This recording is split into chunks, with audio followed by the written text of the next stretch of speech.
故事发生在上个世纪70年代。那一年，北京的冬天格外寒冷，呼啸的北风卷着路边的积雪吹打在人们的脸上，像刀扎一样生疼。天寒地冻，却挡不住那些在什刹海冰面上飞驰旋转的身影。在一张张冻得通红却充满欢笑的脸上，青春是那么的躁动和飞扬。他们的故事就从那片海开始。肖春生是部队大院子弟，他轻车熟路来到居委会被封了3年之久的书库，里面摆满了被查封的书籍。肖春生顺着窗外那棵连根拔起的大树，偷偷跳窗进入书库，看到地上有带血的脚印，桌上还有未看完的外文书和医学书，书里夹着一张精美的书签。肖春生把书签收起来，好奇地翻看了几页，就悄悄到自己的位置去看书。童小梅是副司令的女儿，也住在部队大院。她像往常一样爬窗户进入图书馆，发现有人来过，她也没有多想，就开始读书，还随手记下读书笔记。叶国华骑车在鼓楼大街闲逛，被迎面而来的姑娘深深吸引，他站在原地，痴痴地望着姑娘上了公交车，赶忙骑车去追，还不停地冲车上的姑娘招手示意。车上的人把他当成精神病人，可他却乐此不疲。公交司机一个急刹车，叶国华因为速度太快，来不及做出反应就摔倒在地。公交车上的乘客都被逗得哈哈大笑，叶国华却不以为然，爬起来继续追公交车。肖春生一口气看书到中午，他拿出随身带着的饺子大口吃起来。童小梅不小心把钢笔墨水洒在书上，他忍不住叫出声。肖春生被这突如其来的声音吓了一大跳，慌乱中把饭盒撞翻在地。童小梅吓得惊慌失措，肖春生蹑手蹑脚去查看对方是谁，童小梅赶忙躲起来。管理员时常听到图书馆有声音，怀疑里面闹鬼，他把保安队长叫来，他们打开贴了封条的大门，看到里面有沾满血的脚印，就顺着脚印去查看。肖春生担心童小梅被发现，故意把书扔在地上，把管理员和队长引到他身边。童小梅趁机从窗户里逃走，肖春生只看到童小梅的背影。肖春生承认他经常来这里看书，而且已经长达半年之久，如果他们敢报警，势必会被扣上渎职的罪名。管理员和保安队长考虑再三，才把他放走。临走，肖春生找到一本护理方面的书，放在童小梅桌子上，还在里面加了一张纸条做书签。什刹海冰场正式开业，像往年一样，吸引了4、9成很多的玩主和混混，他们互不相让，在冰面上各显其能。工人纠察队严阵以待，以防这些年轻人打架。赵小慧打扮得漂漂亮亮来到冰场，她穿着冰刀鞋在上面翩翩起舞，立刻吸引了很多小伙子的目光。他们一起为赵小慧叫好。郭黑子是赵小慧的男朋友，他把赵小慧拉到一边，不想她成为焦点。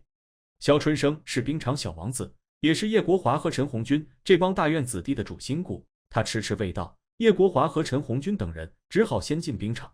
黑子看不惯部队大院子弟，就让手下的兄弟瓶盖和起子去教训一下他们。他们俩抢了陈红军的棉帽子就跑，叶国华和陈红军等人一起来要帽子，郭黑子不但不给，还冲他们恶语相向。叶国华赶忙去找肖春生，肖春生姗姗来迟，当他得知事情原委，就来找郭黑子理论。郭黑子搬出大哥齐天祥威胁，双方互不相让，眼看就要打起来了。工人纠察队的人及时赶来维持秩序，他们只好各自散去。肖春生越想越窝火，发誓要为陈红军讨回公道。叶国华把脸摔伤，不敢回家，想去肖春生家暂避一时。他向肖春生滔滔不绝讲起了今天的一见钟情。肖春生父亲被审查，至今还没有结果，他不想连累叶国华，劝叶国华去部队当兵。叶国华坚持和他一起去。肖春生带叶国华回家，姐姐肖艳秋已经做好饭，肖春生给叶国华清理伤口。叶国华对那个姑娘念念不忘，肖春生答应帮他找到这个姑娘作为生日礼物，还根据他的描述画了一幅肖像，想把画像贴到什刹海冰场门口，保证能找到那个姑娘。叶国华很晚才偷偷回家，还是被母亲带到。母亲催他尽快去当兵，叶国华想等肖春生，母亲给他半年时间，还给他一些钱和小伙伴们去庆祝生日。叶国华妹妹叶芳从部队回来休假，她一回家就给好朋友童小梅打电话。童小梅在被封书库里找到了叶芳想看的《飘》和《简爱》，想和叶芳讲一讲她在书库的经历。叶芳也想向她诉说男朋友陈涛的事，因为叶母在旁边不方便，两个人约好周末去什刹海冰场面谈。肖春生和叶国华早早来到冰场等郭黑子，把画像贴在冰场门口。郭黑子没有来，他们只好先离开。今天是叶国华的生日，肖春生、叶芳和陈红军等人都来为他庆祝。叶芳认定叶国华脸上的伤是跟着肖春生打架造成的，他对肖春生大为不满。陈红军他们都站出来为肖春生解围。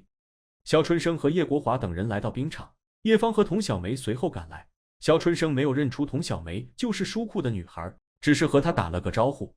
肖春生带着叶国华和陈红军等人来冰场找郭黑子算账，在门口遇到叶芳和童小梅，他们就一起来到冰场。进门就看到郭黑子和一大帮人，他还请带来大哥齐天坐镇。叶国华一眼就认出齐天身边的贺红玲是他魂牵梦绕的姑娘。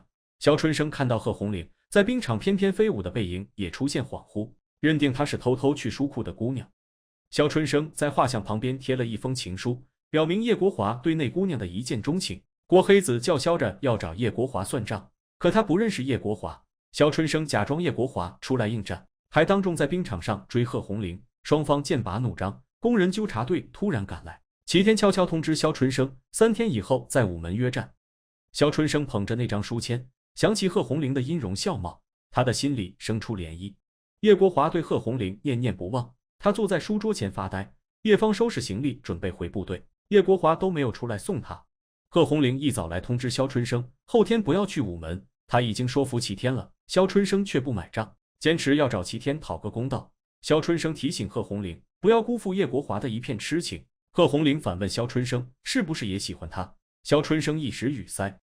贺红玲明确讲明不喜欢齐天，和他在一起就是避免不必要的麻烦。他劝齐天不要和肖春生见面，齐天答应不会做出格的事。李尚游是胡同混混的头子，他被齐天打残了手，一心想找齐天报仇，因为人单力薄，迟迟没有下决心。当他得知肖春生和齐天起争执，就派人去请肖春生。肖春生不想见李尚游，小混混们不依不饶，还摆出打架的架势。肖春生只好硬着头皮来见李尚游。李尚游想和肖春生联手把齐天打垮，肖春生断然拒绝。李尚游一气之下就派人向工人纠察队告密。肖春生来找当年街头霸王大虾米夏明求助。大虾米改邪归正在旅游局开的小饭馆当厨子。夏明早就听说肖春生和齐天约架的事，劝肖春生不要惹是生非。叶国华和陈红军等人也出去找人帮忙，他们都惧怕齐天不敢来。肖春生决定只身去见齐天。齐天带着兄弟们早早来到午门，肖春生独自赴约，他要和齐天单挑。叶国华和陈宏伟带着部队大院子弟一起来到午门，肖春生询问才知道李尚游通知叶国华他们，他坚持要和齐天单挑，让叶国华等人当个见证。李尚游躲在一边看热闹，就等工人纠察队的警察把肖春生和齐天抓起来。高队长亲自带队，他们严阵以待，只等双方打起来过去抓人。梁东突然赶到午门，他是4·9城赫赫有名的人物，也是齐天的大哥。他把自己头上雪中笑的杨戬绒帽子送给陈红军，他出面说和，替齐天向陈红军赔礼道歉。肖春生看在梁东的面子上，决定对齐天他们既往不咎。高队长见时机已到，他带工人纠察队的警察过去抓人。肖春生谎称他们来看升国旗，高队长下令仔细搜身，没有找到任何武器，就把肖春生和齐天叫回去录口供。事后，梁东请肖春生和齐天喝酒，给他们从中说和。梁东曾经是北京赫赫有名的武术高手，获得了很多荣誉。肖春生看着挂满墙的奖状以及奖杯，不禁对梁东刮目相看。肖春生想跟梁东学武术，梁东满口答应。叶母想撮合叶国华和童小梅在一起，他决定周末去童司令家拜访，提醒叶国华洗澡、理发，好好打扮一下。叶国华对贺红玲魂牵梦绕，托朋友打听到他家地址，连夜去找他。父亲去世以后，贺红玲和母亲相依为命，母亲体弱多病，家里的日子过得很艰难。贺红玲只好四处打零工维持生计。今晚她在菜站搬白菜，双手冻得瑟瑟发抖。贺红玲来给梁东家送白菜，齐天和肖春生赶忙出来帮忙。肖春生看到他的手冻得又红又肿，心里说不出的心疼。叶国华按照地址找到贺红玲家住的大杂院，那里住了很多人，院子里杂乱无章。他给贺母送了点心，还陪他谈天说地。齐天向肖春生简单介绍了贺红玲的情况，也看出贺红玲对肖春生的感情。肖春生送贺红玲回家，贺红玲恋恋解释，他和齐天是普通朋友。再次询问曹小树是不是喜欢他，肖春生不知道如何回答。叶国华出来正好看到这一幕，他的心里酸溜溜的。从那天开始，齐天和肖春生成了好朋友，郭黑子他们也在肖春生的带领下不再打架闹事。童小梅酷爱医学，父母都想让她去部队当文艺兵，还给她找了指导老师。童小梅就是不松口。肖春生让姐姐肖艳秋做了一碗红烧肉，他给父亲肖炎培送来。肖炎培还沉浸在当年烽火连天的战争中，无法自拔。肖春生多次提醒他，才醒过味来。肖炎培劝肖春生尽快去当兵，肖春生想等他的问题澄清以后再说。贺红玲出生在音乐世家，从小喜欢拉小提琴，他一心想考乐团。他凭借过硬的拉琴技艺，在培训班脱颖而出，遭到同学们的讽刺打击。贺红玲从陈老师口中打听到乐团只从工农兵大学生中招录，他很灰心，齐天拜托陈老师多多关照贺红玲。肖春生给贺红玲送来护手霜，得知贺红玲想考乐团，可因为条件限制不能报考。贺红玲还向他倾诉在培训班的遭遇，肖春生借了摩托车带他去长城散心，还特意让他拿着小提琴。贺红玲站在长城上拉琴，悠扬的琴声在城墙上回荡。肖春生被贺红玲的美貌和琴声深深打动，他用口琴吹了一首，两个人志趣相投，越聊越投机。叶国华来培训班看贺红玲，从窗户里看到她认真拉琴。下课以后，叶国华给贺红玲放了一盘流行歌曲的磁带，还邀请她看电影。肖春生去找贺红玲，得知她去菜站搬白菜，就过来帮忙。叶国华给贺红玲家送煤球，他和肖春生不期而遇，两个人都很尴尬。贺母很喜欢叶国华，挣扎着起来欢迎他。肖春生谎称他和叶国华一提起来的，赶忙找借口先走了，给叶国华和贺红玲单独相处的机会。贺红玲气得无语。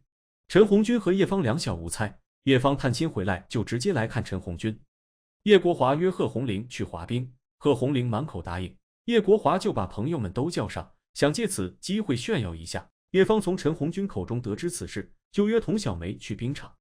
叶国华陪着贺红玲滑冰，贺红玲和他有说有笑。叶国华虚荣心得到满足，他去买糖葫芦的时候，贺红玲就去质问肖春生。肖春生觉得叶国华和他很般配，极力撮合他们。贺红玲大为恼火，指责肖春生不敢承认自己的感情。肖春生被说得无言以对。叶国华排队买糖葫芦请大家吃，无意中碰上同班同学赵燕，记得肖春生曾经喜欢她。肖春生矢口否认，他承认喜欢上偷偷去书库看书的姑娘，还绘声绘色讲述了他们在书库的经历。童小梅才知道那天在书库救她的是肖春生，她一直在找肖春生。当她得知肖春生那天顺利脱身，才松了一口气，鼓励肖春生去找那个姑娘。贺红玲在一旁起哄，让他给那个姑娘画像。叶芳看出贺红玲喜欢肖春生，肖春生故意把贺红玲让给叶国华。叶芳把肖春生叫到一边，提醒他不要伤害叶国华。自从童小梅得知书库的那个人是肖春生，她对肖春生产生了不一样的感情。叶芳回家等叶国华，提醒他远离贺红玲。贺红玲显然是利用他气肖春生。叶国华不服气，还不许他多管闲事。叶国华越想越难受，连夜来找肖春生摊牌，要和他公平竞争。肖春生满口答应。肖春生一有空就来接贺红玲出去玩，两个人感情越来越深。叶国华经常到家里陪贺母，帮他忙东忙西。叶国华等到贺红玲回家，请他周末去看电影《卖花姑娘》。贺红玲和叶国华当面说清楚，他们俩不可能，还给他买东西的钱。叶国华坚持要请贺红玲看电影。贺母劝贺红玲和叶国华在一起。叶国华的父亲是军长，条件远比肖春生好，贺红玲不置可否。他故意向肖春生透露想看电影《卖花姑娘》，这部电影一票难求，肖春生拍了很久也没买到，就拜托肖艳秋帮忙。肖艳秋猜到他想和贺红玲一起看，劝他三思，如果父亲肖炎培的问题不解决，他们随时会被赶出部队大院。肖春生带贺红玲来干校看肖炎培。肖炎培因为打仗时候受伤落下后遗症嘛，一会儿清醒一会儿糊涂。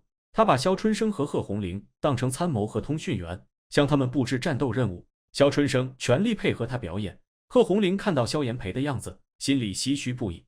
肖春生向贺红玲如实说出家里的情况，他不能像叶国华一样帮助贺红玲实现梦想，希望贺红玲想清楚。叶国华早早来电影院等贺红玲，一直到电影散场也不见他人影。叶国华只好失望离开。这一夜，肖春生、贺红玲、童小梅和叶国华都彻夜难眠。贺红玲没想到肖春生和他一样命运多舛。肖春生等着贺红玲最后的决定。叶国华意识到自己输给肖春生了。童小梅想把自己就是书库女孩的事告诉肖春生，又迟迟下不了决心。郭黑子来游泳训练队接赵小慧，远远看到教练拉着赵小辉的手指导游泳动作，他气不打一处来。赵小辉透露齐天最近很郁闷，认定他是因为贺红玲移情别恋的事。郭黑子派人打听肖春生的动向，想教训他一下，为齐天报仇。童小梅鼓足勇气来找肖春生，在门口看到郭黑子的兄弟，他无意中听到郭黑子要打肖春生，